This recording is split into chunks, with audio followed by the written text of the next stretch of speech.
안녕하세요. 저는 비록 30대이지만 누구보다 다사다난한 인생을 살아온 사람입니다. 어렸을 때 부모님 사랑 한번 받아보지 못하고 컸던 제가 남편을 만나고 결혼까지 실패한 사연을 들려드리고자 해요. 지금은 우연한 기회로 부모님을 두 분 다 찾았긴 했지만 썩 기분은 좋지 않네요. 좋은 부모님은 아니셨거든요. 어릴 때 제 기억으로는 항상 부모님은 싸우고 계셨어요. 아빠는 형사셨는데 매일같이 다치고 들어오셨고, 엄마는 선생님이셨는데 그런 아빠의 직업을 정말 싫어하셨어요. 두 분이 그렇게 맞지 않았으면 결혼을 하면 안 됐었는데 중매쟁이를 통해 만나서 결혼까지 했다고 하더라고요. 집안에 사랑은 없었고 가정적인 부모님도 없었습니다. 툭 하면 아빠는 일주일 넘게 집을 들어오지 않았고 잠복근무는 밥 먹듯이 하셔서 저는 항상 엄마랑 밥을 먹었어요. 엄마는 어린 제 앞에서 가리지 않고 아빠 욕을 하셨습니다. 결국 사이가 좋지 않으셨는지 갈라서기로 결정하셨다고 했어요. 아빠는 저를 꼭 안으며 미안하다고 우셨죠. 저는 그런 아빠를 보며 무슨 말을 해야 될지 몰라 멍청하게 서 있기만 했어요. 엄마는 제 양육권을 가져가셨고 아빠는 제게 명함을 주면서 꼭 아빠한테도 연락하라고 하셨었죠. 원래 살던 집은 아빠에게 주고 저와 엄마는 다른 동네에 집을 얻었어요. 그런데 엄마는 아빠를 너무 싫어한 나머지 아빠와 연락을 할 수 없게 막으셨었어요. 아까 네 아빠한테 받은 명함 어딨어? 그게 가져와. 이제 다시는 아빠랑 연락하면 안 돼. 알겠니? 왜요? 아빠가 보고 싶으면 언제든지 전화하라고 했단 말이에요. 너는 그 말을 믿어? 너 맞고 싶다고 한 것도 다 거짓말이야. 그런 말에 속으면 안 돼. 그리고 보고 싶으면 연락하라는 것도 다 거짓말이고. 아니에요. 아빠는 그런 걸로 거짓말할 사람이 아니야. 이때까지 아빠는 다 거짓말했잖아. 어린이날 같이 놀이공원 가준다고 해놓고 안 갔지. 네 생일날 케이크랑 선물 사들고 오기로 했는데 안 왔잖아. 그건 거짓말 아니고 뭐야? 고작 초등학교 2학년인 제가 엄마와 아빠 중에 누가 거짓말하고 있는지 구분하기엔 너무 어렸어요. 그래서 엄마가 한 거짓말에 저는 속아 넘어갔죠. 아빠가 진짜 저를 보고 싶어 했으면 학교를 찾아오든 집으로 찾아오든 할 거라고 생각했어요. 하지만 한 번도 아빠로 보이는 사람은 본 적이 없었습니다. 엄마와의 이혼 후 한 번도 보지 못한 아빠의 모습은 제 머릿속에 지워졌어요. 제일 먼저 목소리가 지워졌고 모습이 지워졌고 얼굴도 지워졌죠. 그래도 아빠에 대해서 지워지지 않는 것은 이름이었습니다. 엄마한테 빼앗긴 아빠의 명함에서 이름을 잊지 않기 위해서 속으로 계속 되뇌었거든요. 엄마의 직업은 초등학교 교사였지만 아이를 별로 좋아하지 않는지 저를 방치했었어요. 학교에서 자기 반 학생들에게도 그렇게 행동을 했는지 아니면 제가 아빠를 닮아서 저한테 정을 주지 않은 건지 모르겠습니다. 아마도 후자였던 것 같아요. 저는 아빠의 이목구비와 식성까지 닮았거든요. 차라리 이렇게 방치하고 학대를 할 거였다면 아빠한테서 빼앗아 오지 말던가요. 엄마, 배고파요. 밥 차려주세요. 넌 나만 보면 밥밖에 생각 안 나? 내가 너 밥 차려주는 기계야? 나이가 몇 살인데 아직도 밥을 못 차려. 죄송해요. 제가 알아서 차려 먹을게요. 앞으로 차려달란 말 안 할게요. 어디서 어른을 간보고 있는 거야? 이런 여우 같은 게. 냉장고에서 김치 꺼내서 물에다가 말아먹던가 알아서 해. 아직 중학생도 안 된 저한테 스스로 밥을 차려 먹으라고 했고 그 나이에 제가 할 수 있는 건 물에 밥 말아서 김치를 얹어 먹는 것뿐이었습니다. 김치가 없는 날이면 그냥 물에다 밥만 말아 먹어서 허기만 달래야 했었죠. 밥 먹고 설거지를 해놓지 않으면 저를 싱크대 앞에 1시간이든 2시간이든 가만히 서 있게 했습니다. 학교에서 잘못해서 담임선생님이 엄마한테 전화라도 하는 날에는 계절 상관없이 저는 잠옷만 입은 채 집 밖으로 쫓겨나거나 베란다 창문 활짝 열어두고 서 있어야 했습니다. 정신적으로든 육체적으로든 고통을 받았습니다. 그리고 엄마가 직장에서 회식을 하고 술을 마시고 오는 날엔 물리적인 힘을 사용하기도 했어요. 다른 사람들이 알지 못하는 은밀한 부위에 멍이 사라질 날이 없었죠. 제 상태가 항상 우울하고 어두우니까 친구가 생길 일은 만무하고 오히려 왕따를 당했어요. 심하게 괴롭힘 당하고 불량한 애들한테 심부름까지 당하지 않았지만 제가 지나가면 닦기라도 하면 전염병이라도 얻는 것처럼 피했고 저와 눈조차 마주치지 않으려고 했었죠. 아이들과 마찬가지로 저도 그냥 혼자 있는 게 편했던 것 같아요. 혼자 있는 시간이 기니까 할 수 있는 거라곤 공부밖에 없었습니다. 그냥 혼자서 묵묵히 앞자리에 앉아서 선생님 말에 집중하고 교과서도 꼼꼼히 읽어보고 모르겠으면 교무실 가서 선생님한테 질문을 했죠. 그러면 선생님들은 제가 기특했는지 조금 오래된 문제지라도 주면서 참고하라고 지금처럼 모르는 거 있으면 물어보러 오라고 하셨어요. 덕분에 저는 중학교 성적은 상위권이고 제가 가고 싶은 기숙사 고등학교로 입학할 수 있었어요. 너 이제 기숙사 학교 들어가면 오더라도 며칠 전에 연락하고 내가 오라고 하면 와, 어? 그전엔 올 생각도 하지 마. 엄마 왜요? 무슨 일이라도 있는 거예요? 뭘 물어? 그냥 오지 말라면 오지 마. 내가 일일이 그런 것까지 너한테 보고하면서 살아야 하니? 그런 건 아니지만 주말이나 명절엔 학교에서 밥도 안 나올 거라서 내가 기숙사비랑 용돈 다 같이 보내주잖아. 그리고 내가 평생 오지 말랬니? 그럼 이유라도 알려주시면 안 돼요? 이제 이 집에서 애인이랑 같이 살 거야. 내가 애엄 말하는 걸 알긴 하지만 실제로 보는 거랑 말만 듣는 거랑 느낌이 다르잖아.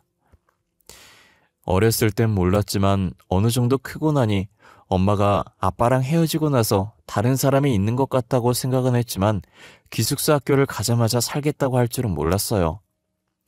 결국 엄마도 저를 버리고 엄마의 인생을 살아가려고 하더군요.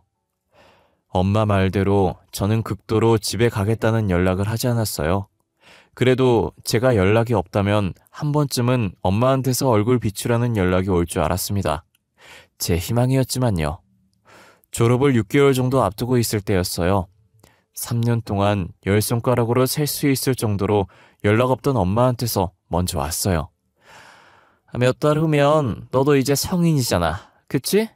성인이면 아르바이트도 할 수 있을 거고 너도 혼자 살아봐야지. 엄마, 저 지금까지도 혼자 살았어요. 넌 어렸을 때나 컸을 때가 말대꾸하는 건 정말 안 변한다. 여튼 이제 나는 너한테 해줄 만큼 해줬으니까 알아서 살라고. 엄마, 저 지낼 곳은 있어야 하잖아요. 집이 없으면 노숙이라도 하라고 하는 거랑 똑같은 거예요.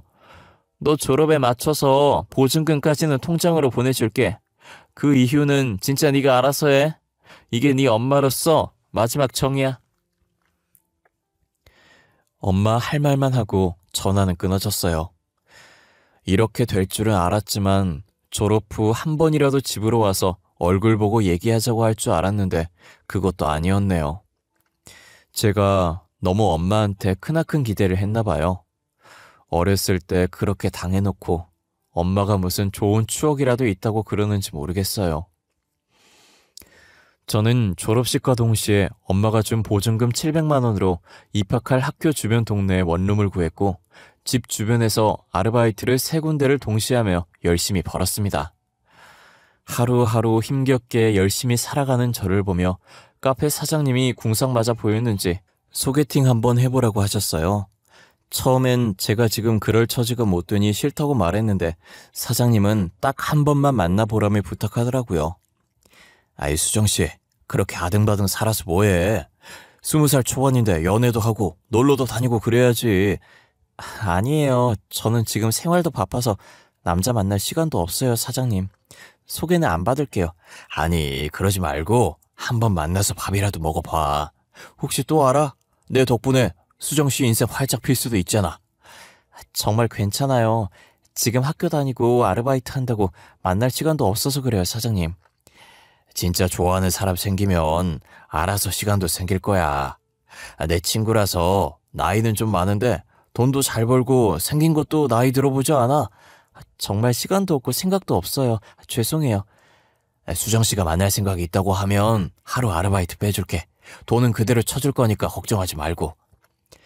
계속 거절을 해도 사장님은 끈질기게 만나보라고 부추겼어요. 어른이 권유하는데 계속 거절하는 것도 예의가 아니라고 생각해서 딱 한 번만 만나보겠다고 했습니다. 소개팅 하는 날 만나기로 한 카페에서 책을 펼치고 공부를 하면서 남자를 기다렸습니다. 그러더니 어떤 한 남자가 다가와서 테이블 앞에 멈춰섰어요. 발에서 위로 시선을 올리니 사장님 말처럼 동안처럼 보였어요. 안녕하세요. 박수정 씨 맞으시죠? 저 오늘 만나기로 한 최동현이라고 합니다. 반갑습니다. 네, 안녕하세요. 박수정이라고 합니다. 반갑습니다. 오늘 평일이신데 직장은 안 나가셔도 되나요? 펀드 회사에서 매니저로 일하고 있는데 거의 프리랜서처럼 일하고 있어요. 오늘도 외부 미팅이 있다고 하고 나온 거예요. 수정 씨 수업 받고 바로 오는 거 아니에요? 배고프죠? 우리 밥 먹으러 가요. 간단하게 커피만 마시고 대화 조금 하다가 헤어지려고 했는데 예상치 못하게 같이 밥까지 먹게 되었어요. 그것도 아주 비싼 양식당에서요. 부담 갖지 마시고 드시고 싶은 거 드세요. 여기 오일 파스타랑 로제 파스타 잘하거든요. 양고기 스테이크도 잘하는데 양고기 드실래요?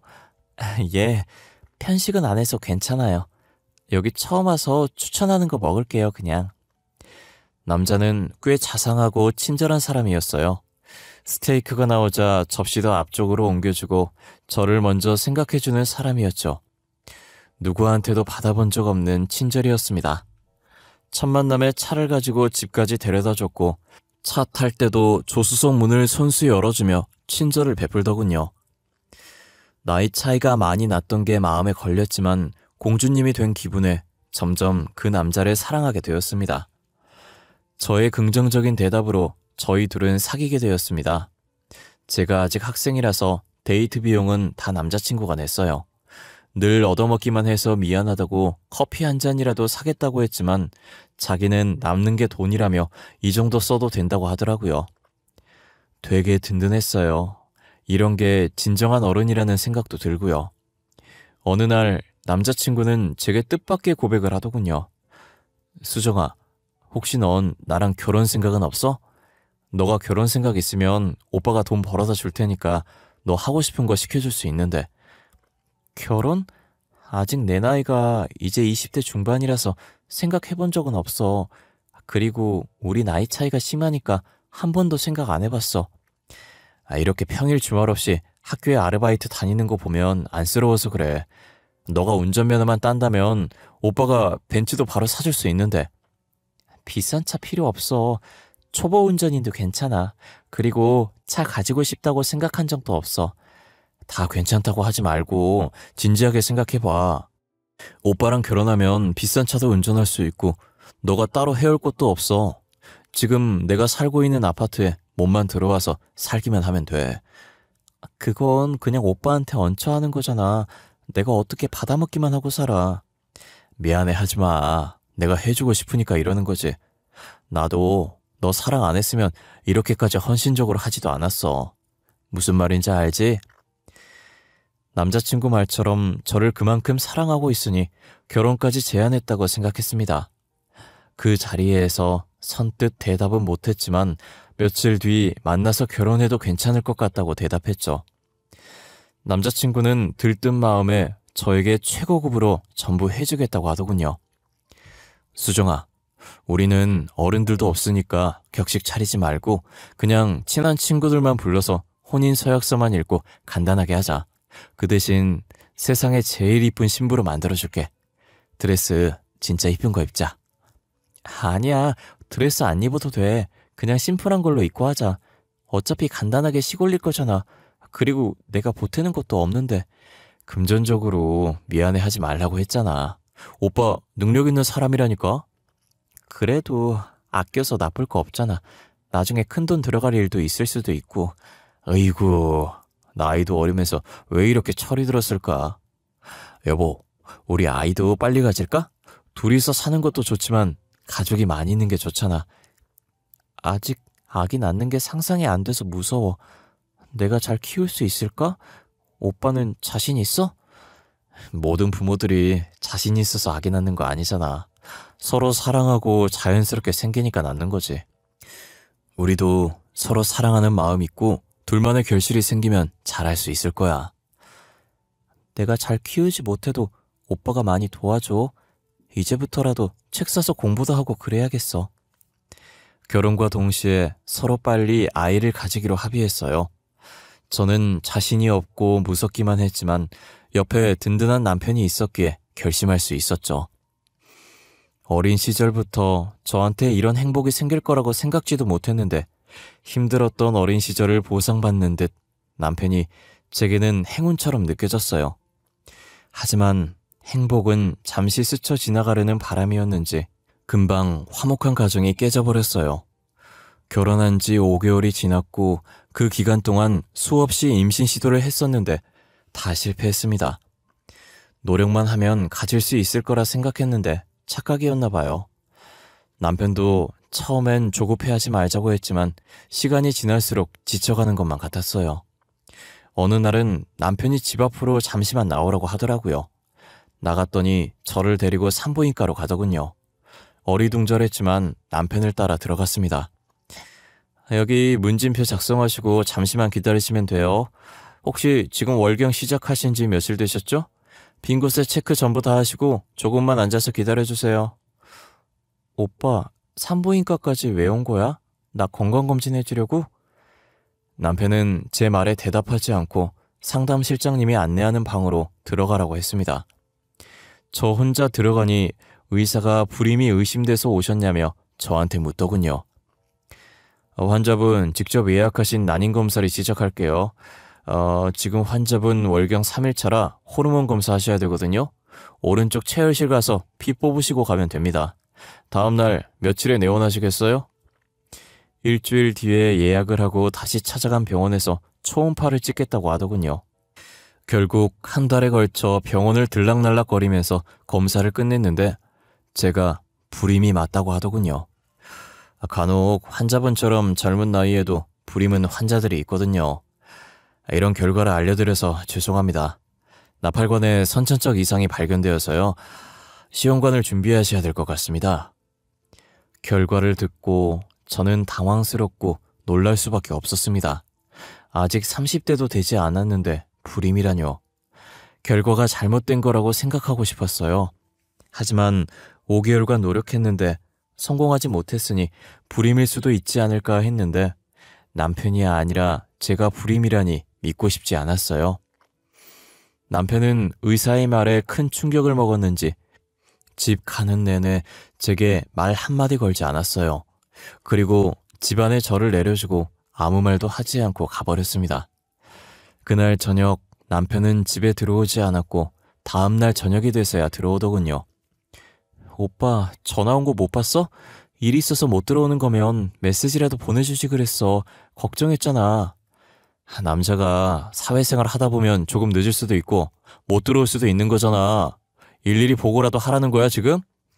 그런 게 아니라 연락이 없으니까 걱정돼서 그런 거잖아. 부부로서 걱정할 수도 있는 거고. 나 어제 밤새 일 때문에 시달려서 지금 너무 피곤하거든. 더 피곤하게 만들지 말고 연락 없으면 무슨 일 있구나 하고 그냥 넘어가. 오빠 피곤한 건 알겠는데 나도 오빠 걱정 때문에 잠 못 잤단 말이야. 다음부턴 짧게라도 못 들어온다고 메시지라도 보내줘. 내가 네 잠 못 잔 것까지 투정받아줘야 하냐? 새벽까지 안 들어오면 알아서 자면 되잖아. 회사 일 하면서 네 잠까지 어떻게 신경 써줘야 하는데. 됐고 나 오늘도 못 들어온다. 난임 판정을 받고 난 후로 다정했던 남편은 180도 다른 사람이 되었어요. 임신 못하는 제가 마치 쓸모없는 사람이 된 것 같은 기분이었죠. 방에 들어가서 남편이 벗어놓고 간 셔츠를 세탁하려고 들었는데 낯선 향기가 났어요. 여자 향수 냄새더라고요. 저는 한 번도 뿌린 적 없는 진한 향수 냄새였고 뭔가 익숙한 듯 낯선 향기였어요.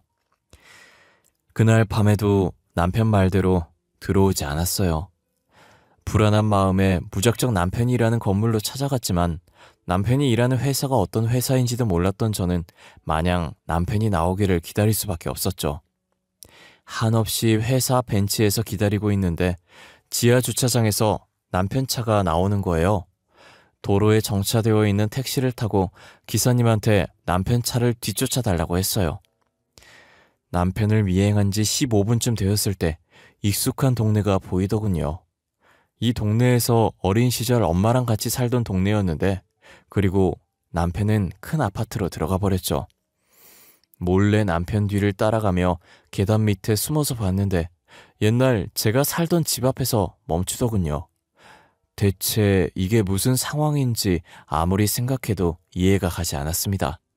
비밀번호는 또 어떻게 알고 있는지, 왜 이 집을 남편이 찾아온 건지. 정신이 없어진 저는 무의식적으로 남편 따라 그 집에 들어가고 말았어요. 오빠, 이게 어떻게 된 일이야? 왜 여기 있는 건데? 자기야, 왔어? 안 들어오고 문 앞에서 뭐해? 야, 박수정, 여긴 어떻게 알고 온 거야? 설마 나 의심돼서 미행한 거냐? 박수정? 내 딸 박수정? 아니, 자기야, 자기가 어떻게 내 딸을 알아? 야, 박수정, 너 뭐야?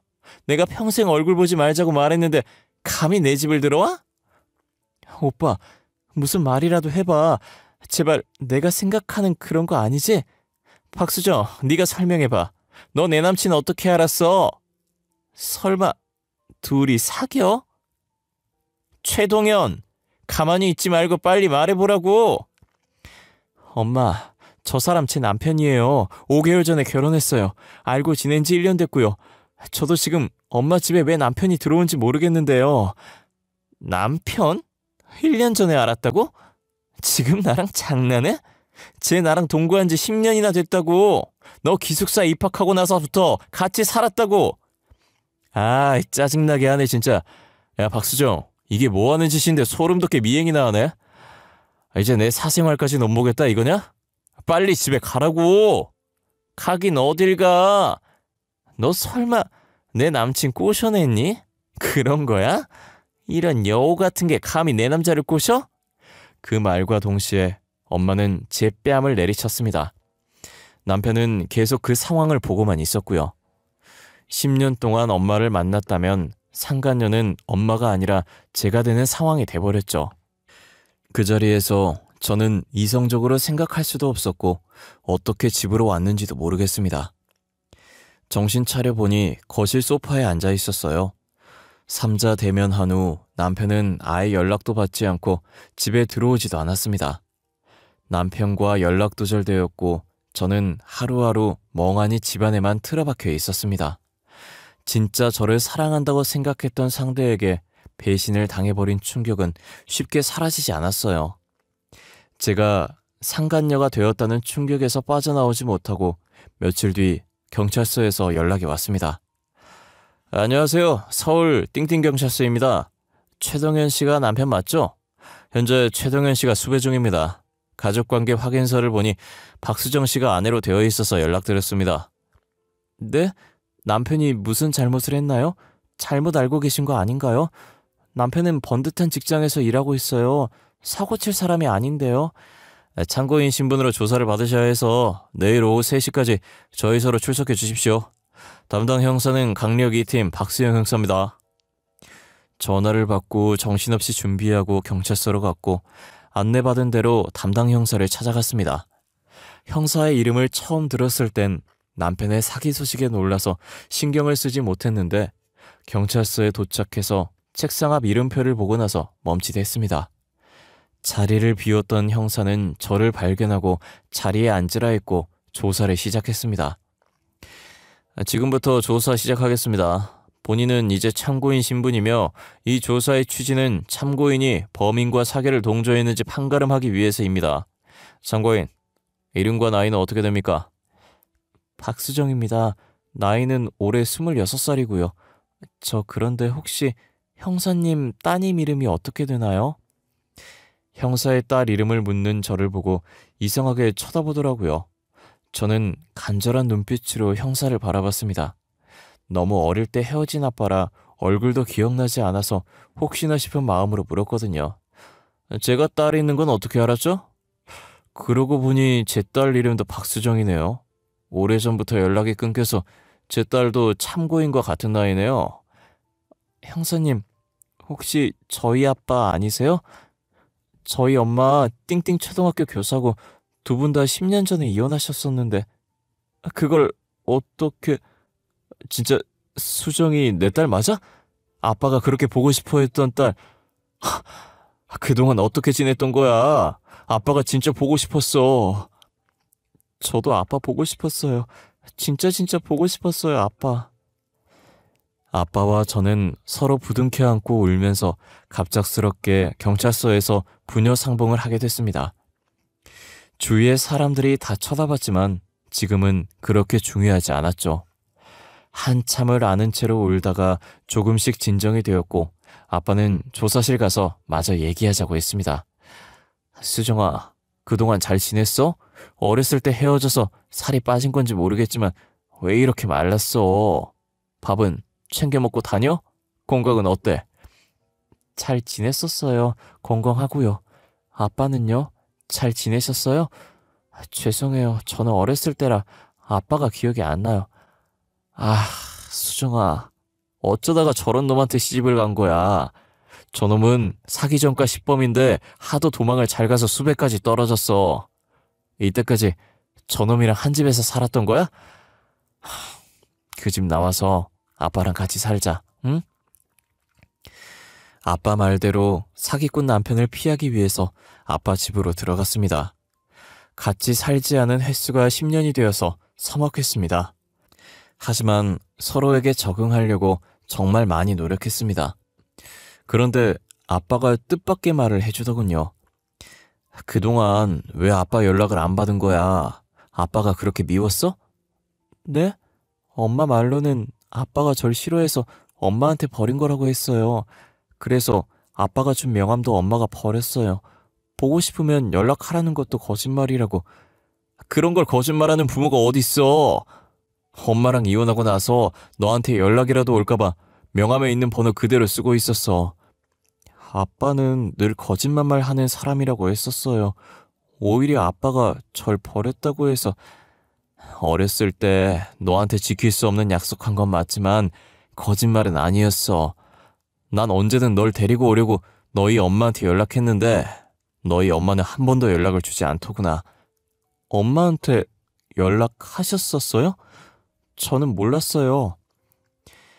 아빠와 같이 살게 되면서 제일 먼저 한 건 서로에 대한 오해를 푸는 일이었어요. 엄마는 10년이 넘도록 중간에서 거짓말을 해오셨어요. 아빠가 날 버렸다는 식으로 말이에요. 하지만 아빠는 제 연락을 기다리며 번호도 10년째 바꾸지 않으셨더라고요. 그렇게 아빠와 같이 산 지 지금은 2년이 다 되어가네요. 여러분께 제 사연을 제보해야겠다고 마음먹은 이유도 최근 있었던 일 때문인데요. 처음 보는 번호로 연락이 와서 받았는데 엄마였어요. 그때 전 남편 옆에서 뺨을 맞은 이유로 엄마와 첫 통화였어요. 그런데 엄마가 전화를 건 이유를 듣고 평생 죽을 때까지 엄마를 저주하고 싶었습니다. 수정이니? 엄마야. 지금 어디서 어떻게 지내고 있어? 지금 엄마가 자궁암 판정을 받아서 아파. 근데 간호할 사람이 없어서 연락했어. 네? 그런데요? 그게 저랑 무슨 상관인가요? 저한테 간호를 바라고 연락한 건가요, 설마? 당연히 네가 내 딸인데 딸로서 엄마가 아프면 간호해야지. 내가 이때까지 널 얼마나 아꼈는데. 자식된 도리로 엄마 병원비 정도는 보태줄 수 있잖아? 딸보다 중요한 남편이었잖아요. 최동현 씨 말이에요. 비록 혼인신고 없이 동거만 했다고 해도 10년이면 사실혼이에요. 그 자식 사기꾼이었어. 교도소 들어가서 징역 살고 있다고. 네가 엄마 난자 뺏어서 결혼했으니까 속죄하는 셈치고 간호랑 병원비 내주면 되겠네. 엄마, 양심 없으세요? 저 어렸을 때 혼자 컸어요. 저 엄마한테 학대도 당했잖아요. 근데 병원비 달라고 하는 게 정상적인 사고라고 생각해요? 학대라니? 지금 무슨 소리 하는 거야? 누가 들으면 오해하겠다. 수정아, 그러지 말고 지금 어디 있는지 말해주면 엄마가 갈게. 얼굴 보면서 얘기하자. 아니요, 엄마는 남자한테 미쳐서 어린 딸도 나 몰라라 했잖아요. 당신은 부모 자격 없어요. 저한테 자식돌이 바라지 마시라고요. 저를 한 번도 자식이라고 생각해 본 적 없는 엄마가 저한테 자식된 도리로 도와달라고 말하더군요. 그 뻔뻔함에 정말 치가 떨렸습니다. 어떻게 저한테 간호를 부탁한다는 말을 저리도 쉽게 내뱉는지. 제가 힘들 때 한 번도 도와주지 않았으면서 자기가 힘들어지니 연락할 사람이 저밖에 없었나 봅니다. 제가 최근 겪은 일 때문에 정신적으로 너무 불안해져서 정신과에서 약을 처방받고 있어요. 아빠가 너무 잘해주셔서 빨리 괜찮아질 것 같아요. 엄마와 마지막 전화통화가 트라우마처럼 계속 맴도는데 언젠간 제 머릿속에서 사라지겠죠? 제 우울한 이야기 들어주셔서 감사합니다. 일교차가 큰 환절기인데 감기 안 걸리게 조심하시고 제 사연 들으신 여러분들 다 좋은 일만 가득했으면 좋겠습니다. 감사합니다. 좋은 하루 보내세요.